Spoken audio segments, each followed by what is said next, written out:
So there she is, boys. Got the Grom all tore down. You can see the frame in all its glory right here. Like I said, it's really not much to this frame.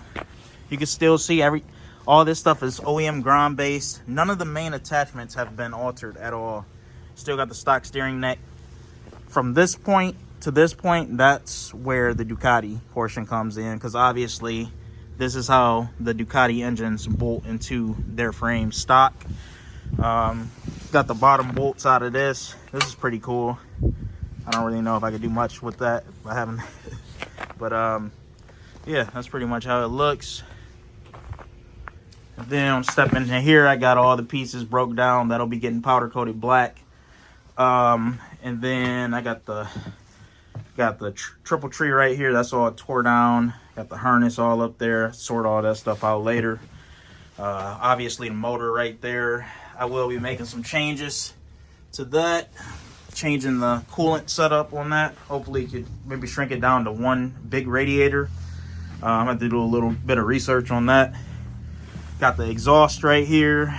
Both pieces.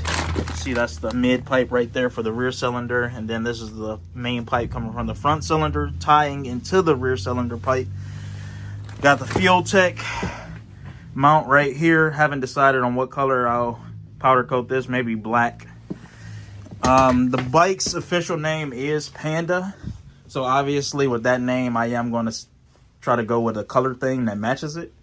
So the main colors will basically be burnt bronze, which I'll be doing on the frame for sure.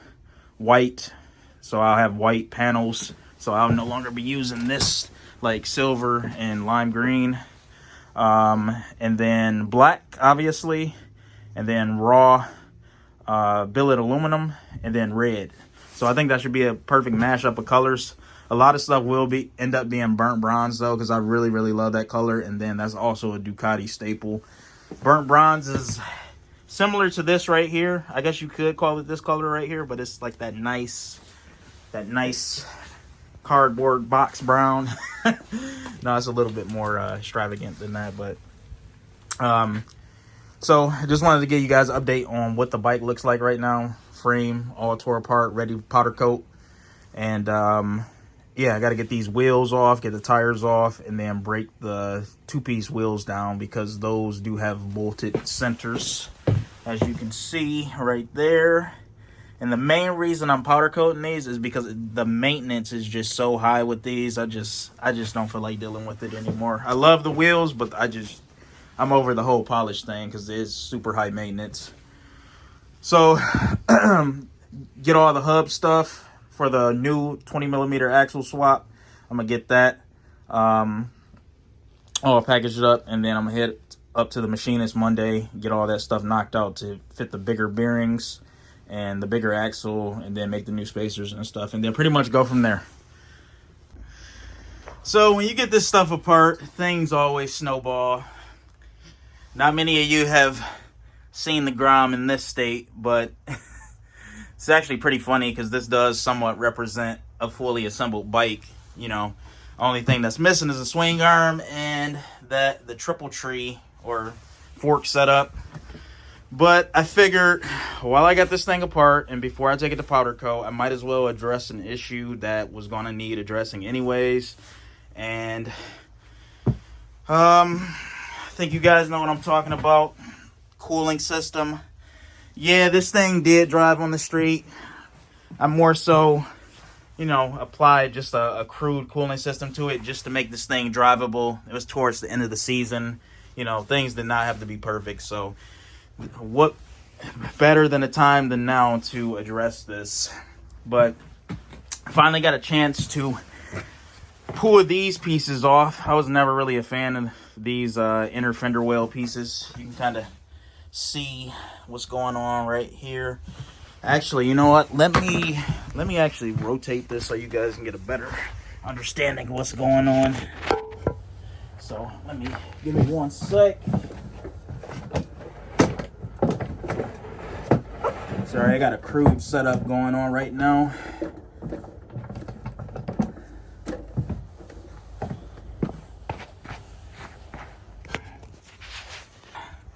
So the goal here is to make use of all of this space that I just did not know was at my disposal. So you can see it's quite a bit of real estate in there, and that looks like a perfect area to mount 2 radiators. Almost similar to a dirt bike setup. So you can actually see right here my YZ, just to give you an example of what I'm going for. See how there's one radiator right there, and then another one over there, or over there. And then it has a passover tube to get coolant to one another. So I'll be doing something pretty similar to that up here. They won't be mounted straight up. I'm thinking more so like at an angle like this. I mean, obviously this core is way too big. This is just a junk radiator I got from my YZ extra parts. But I'm still trying to figure out the perfect core to make this work and to make it look right. Some people actually do bow the plastics out slightly, which I'll probably end up doing to a certain degree because, you know, I don't want it to look, you know, too tacky or anything. But I'm thinking that the whole theme of this with the 2 radiators up here and then the radiator down here, because I am keeping my CBR radiator. I'm just more so trying to get an extra radiator in the system. The one that was mounted underneath the head, I'm eliminating that one because I wasn't really a big fan of how that one looked. And then obviously with as much as I ride the bike, it's just isn't a super vulnerable spot. And I just want to eliminate it and try to get it up here. So that'll be repurposed up here. And then I'll add the extra one right here. Those will be both matching cores. I think when I actually measured it out, I took a crude measurement, and I think it is in the neighborhood of like 4 by 9, which I could fit in here. So this is before any type of like plastic bowing or slightly moving these plastics out. So yeah, 4 inches this way, and then I think 9 this way vertically. Yeah, somewhere in the neighborhood of that, 8.5, 9. I will have to do some trimming on this tank and stuff like that. And then obviously all of this stuff is getting deleted, these tabs, because those aren't relevant anymore. Because I'm not running these plastic pieces that was taking up a bunch of space. So that's kind of the goal with that. I think it should fit pretty good with the whole theme of the bike. Because this Ducati Grom swap has always reminded me of a little mini V4 Street Fighter Ducati. So it should look pretty good. I just got to do a little bit more research to figure out what cores work and what'll look nice. The radiators I do end up getting, I'll probably end up taking the end tanks off of them and then maybe welding a set of my own on there just to get more water volume in the system. But you know, everything is up in the air right now. So but let me take this plastic off and show you guys what this looks like, because a lot of people were curious.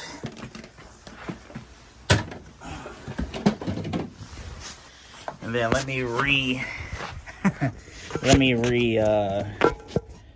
clock this so you can get a better look.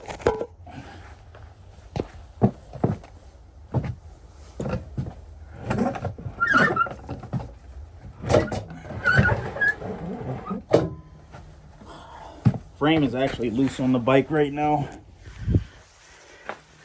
But this is pretty much the frame structure of the bike right here.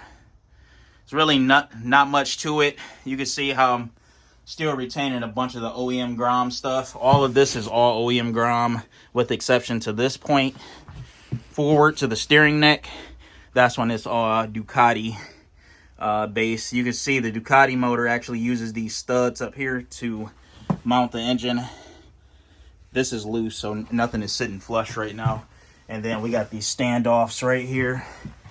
None of this stuff is coated, so that's why it's like got that surface rust on it. But you can see it's some like 1/4-inch plates welded to the back, and we're using the swing, what the Ducati would normally use for the swing arm bolts. We're using that just as a rear mount. So, but yeah, that's pretty much the gist of it right here. Should work out pretty good. I am actually gearing up to head to the machinist today to get the 20mm axle swap underway. So if that part only interested, you can actually skip ahead. But I will go over a few of the parts that I got for the new 20mm axle swap. And yeah, get some of that stuff knocked out today. I'll be mocking up the Swingarm when I get home today with the new 20mm axle, and get some of that stuff dropped off at the powder coater. But let me gather all that stuff, and then we head up to the machinist, show you guys what's going on with it. So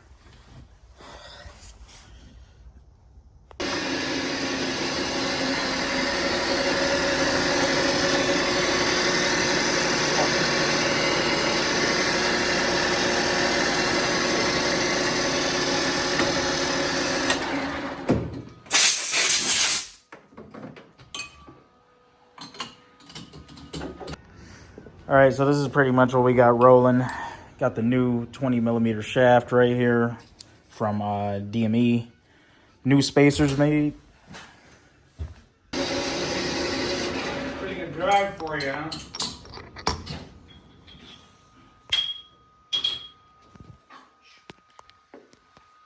You doing?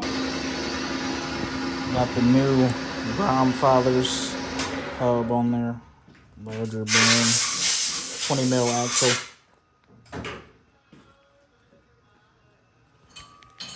Everything bored out to 20mm.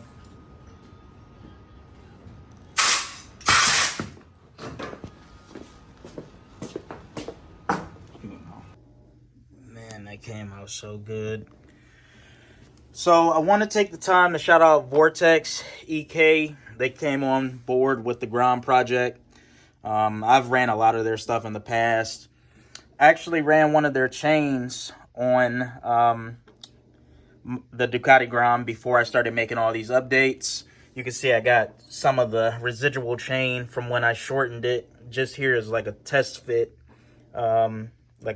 chain, just to make sure I got clearance everywhere. But they hooked me up with one of their billet sprockets. This is a custom sprocket because this is for a 2023 Grom, essentially with a 520 tooth pitch or 520 chain pitch.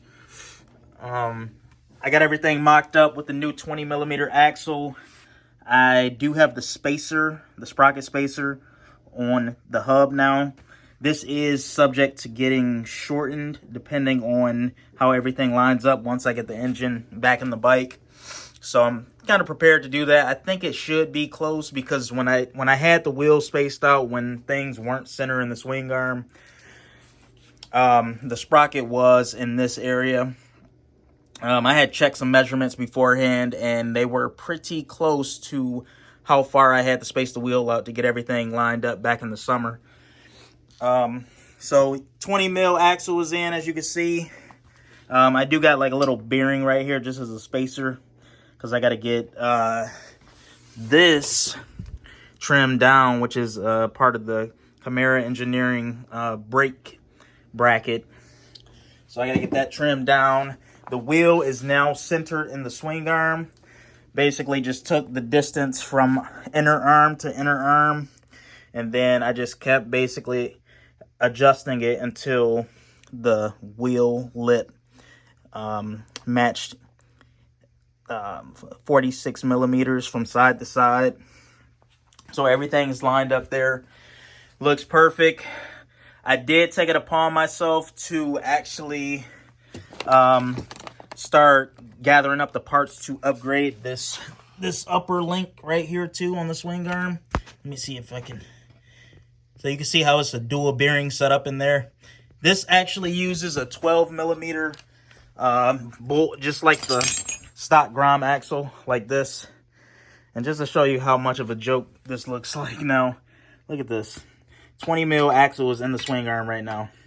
This 12mm axle is so small I can slide it inside of the 20mm axle, which is crazy. So I am limited on how far I can upgrade the actual swing arm pivot bolt. So I did some homework, and I actually found the part number of the stock bearings. So on the stock setup, they actually use two bearings. They're stacked on top of each other. You can see one bearing there, and then the parting line, and then the other bearing on the other side. So just for reference, the stock setup, which is these bearings right here, They use a 24 millimeter OD, 17 millimeter ID, and then they use sleeves with a 17 millimeter OD, 12 millimeter ID to fit this bolt right here. So due to wall thickness, the max I can bore these out, these bearing bores, is about 2 millimeters before it gets a little bit too thin for my liking. So that would open this bore up to 26 millimeter. And luckily I was able to find some, I believe these are SKF bearings. These are a 26 millimeter OD, 20 millimeter ID, which would in turn make me use a 20 millimeter OD sleeve. And using a 20 millimeter OD sleeve, luckily you can order these with a 15 millimeter ID. So that allows me to upgrade this bolt by 3 millimeters, which will give me a 15 millimeter bolt. So, and I think that's a pretty good scenario, because originally when I first did this swap, I did want to do something a little exotic, and I had bought some chromoly bearing cups, and I planned on hacking those off on the front of the swing arm, but I kind of decided against that because I didn't have a jig, and it was just a lot of risk with something not lining up right and something being slightly off. So I decided against it, and I wanted to keep, you know, the stock Grom suspension points, because like even in the race car world, that's a thing. Having the stock suspension points is everything, because you can, you know, it's still referenced off factory. I don't want to have something oddball, and it was just getting a little bit too exotic for my taste. So this works out pretty good. I think a 15 millimeter swing arm pivot bolt will be a nice little upgrade. So I'm still waiting to get my sleeves in. That's like the last part of the equation. Unfortunately, they are stuck in customs right now, so it's kind of holding me up. But yeah, pretty much got everything ironed out, and this is the part number for the people that are interested. I do plan on doing a write-up on this, because I know a lot of this stuff is a little tight-lipped in the Grom community. I don't really know why. It's a small community, so just figured I would help you guys out. But these are 26 millimeter OD, 20 millimeter ID, and then what's even better about this is something I forgot to touch on as well. Instead of using two bearings, these are both a single bearing, and they're the exact same width as the stock setup that uses two bearings, and I believe it's 30.5 millimeter. I have to double check on that, but this allows me to not have to double stack the bearings, and this is a single bearing to make it, you know, to simplify things a little bit, and everything will still line up how it does in factory. So this should work out pretty good, and yeah, look forward to doing this upgrade, beef things up a little bit. So I do have an appointment with the machinist tomorrow. Got to knock out a few more things back here. The main reason for the appointment is actually to bore out those bearing bores and get the new bearings pressed in for the swing arm pivot. But as far as back here goes, a lot of this stuff, fastener wise, is still M8 based, so these will be getting drilled and tapped out to M10 by 1.25. All of these bolts will be getting swapped out for titanium bolts. And the nice thing about these 3-piece wheels is that, as you can see, there's a lot of fasteners holding this stuff together. All of those fasteners will be getting swapped out for titanium bolts. Those will be red electroplated fasteners. So that should look pretty nice, because that is my accent color with the wheels. The wheels I'll be getting done in a burnt bronze. A lot of the Ducati people will know exactly what color I'm referencing, because Ducati uses that color on a lot of their OEM bikes. So burnt bronze on the wheels, the faces will be burnt bronze, and then the accent color will be the red titanium bolts. Basically every fastener back here will be, you know, hot red titanium. So that should look pretty good. Got to get these tires pulled off. I probably will be switching up to a different tire this year.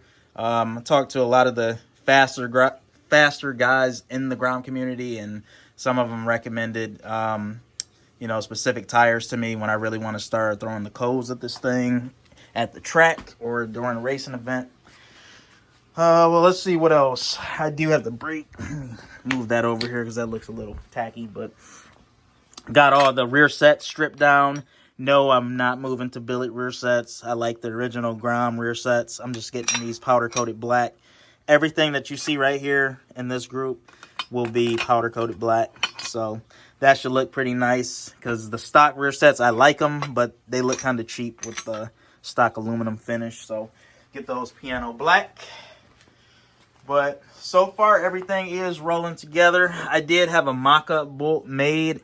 This bolt is actually slightly larger than the OEM 12 millimeter bolt. This is like a 13 millimeter. This was just more so for a mock-up piece because I needed to mock this arm back up on the chassis. But there were a lot of things attachment-wise that I wanted to make look a little bit neater. And I might reference some pictures just to show you what I'm talking about. But this is just a bolt that was turned out of a round stock of 4140. But this was before I decided to go ahead and do the 15 millimeter pivot upgrade. So yeah, this is kind of useless now. So I got to drill this spacer out 15 millimeter to accommodate the new bolt. And yeah, pretty much go from there. So this is like a 13 millimeter right here, so it's not too big of a difference, but yeah, might as well just try to push it to the max while I got everything apart. So it's kind of a no-brainer. But all in all, this stuff is coming together. It's going a little bit slower than I like, but obviously I got my truck build too, so got the mock-up transmission for the S10, so I'll have an update on that soon as well.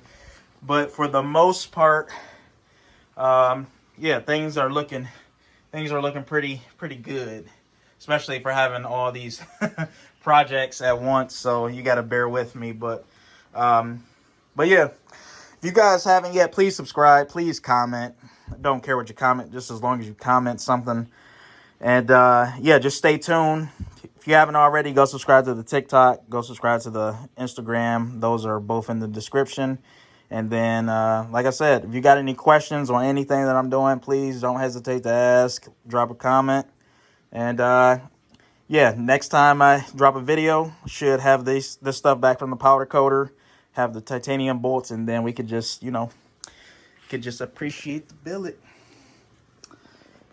But till then, guys, take it easy. Have a good one. Peace.